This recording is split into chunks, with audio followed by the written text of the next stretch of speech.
This may be one of the most damning moments we've seen in Congress this year. Congressman Ted Lieu just accused Defense Secretary Pete Hegseth of throwing a U.S. Admiral under the bus to cover up a potential war crime, and he didn't hold back. What you're about to hear is brutal.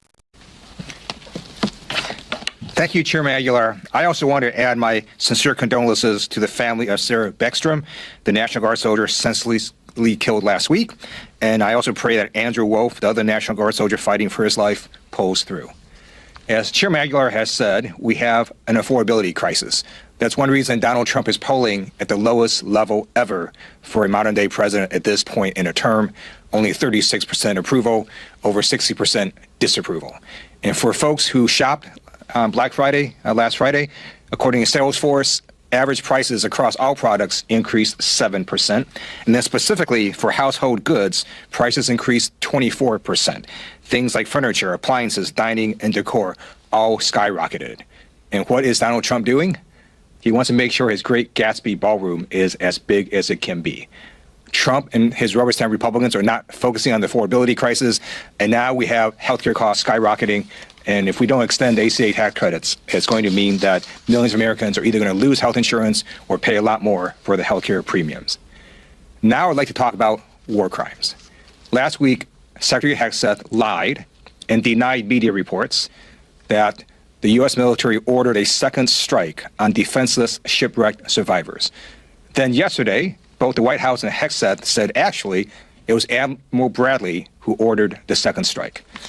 I served on active duty as a JAG for 4 years and then an additional 21 years in the reserves. And let me be very clear, killing shipwreck survivors is a war crime. The Pentagon's own Department of Defense law manual on the law of war literally says that, quote, orders to fire upon the shipwreck will be clearly illegal. The Department of Justice must conduct an investigation into the war crime and hold all those accountable, including Secretary Hegseth. He allegedly said, quote, kill them all. If the Trump administration does not hold the people accountable, I guarantee you a future administration will do so because there is no statute of limitations for war crimes. And now I have a message for the members of the United States military. Thank you for your service to our great nation. And for those of us who served, we know that we all followed a code of conduct. And part of that code of conduct is to not lie and to accept responsibility. Unfortunately, the head of the Department of Defense, Secretary Hegseth, engaged in dishonorable conduct. He stated on national TV, quote, I watched it live. We knew exactly who was in that boat. And instead of accepting responsibility for what happened, Hegseth chose to throw Admiral Bradley under the bus. Shame on Pete Hegseth. He is a coward. He must resign. You deserve better. Representative Ted Lieu delivered a scorching rebuke of Defense Secretary Pete Hegseth, accusing him of lying to the American public and deflecting responsibility onto Admiral Bradley after reports emerged of a second U.S. strike on shipwreck survivors. Lieu, a former military JAG officer, didn't mince words, stating plainly that firing on shipwreck survivors constitutes a war crime under the Pentagon's own Law of War manual. He emphasized that illegal orders do not expire with time, warning that there is no statute of limitations on war crimes.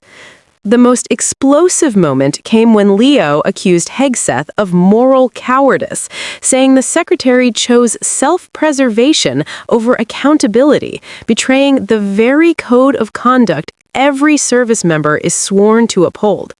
This exchange isn't just about one incident.